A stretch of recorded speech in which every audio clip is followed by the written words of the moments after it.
L'enquête visant la compagnie pétrolière étatique Petrobras au Brésil a révélé le plus gros scandale de corruption de l'histoire du pays. Avec une production de plus de 2 millions de barils de pétrole par jour et près de 70 000 employés dans le monde, Petrobras est l'une des principales multinationales pétrolières. Durant les deux mandats du président Lula da Silva de 2003 à 2010, Petrobras était le fleuron industriel d'un pays en plein développement. Dès 2009, les enquêteurs découvrent les premiers éléments d'un colossal système de corruption organisé dont Petrobras est le cœur. Leurs travaux mènent en 2014 à l'ouverture d'une vaste opération appelée Lavage Express.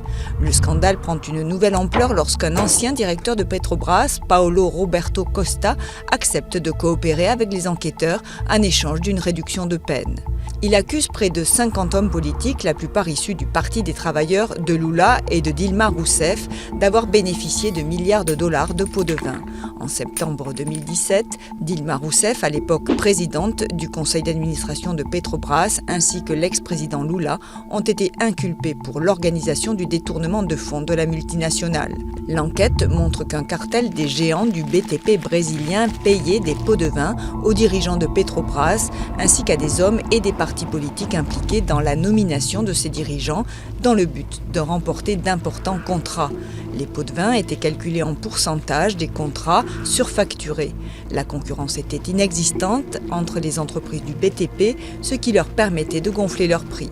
L'argent volé est également soupçonné d'avoir servi au financement de partis politiques, dont le Parti des travailleurs et le PMDB, parti de l'actuel président Michel Temer. Plusieurs politiciens de premier plan ont été condamnés à de longues peines de prison pour corruption et des dizaines d'autres impliqués.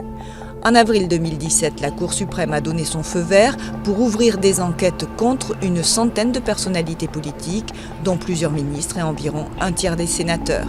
L'ancien président Lula a vu sa condamnation pour corruption confirmée en appel et à l'unanimité début 2018. De nombreux recours étant encore possibles, Lula n'a pas été incarcéré, mais ses ambitions de retour au pouvoir sont sérieusement compromises.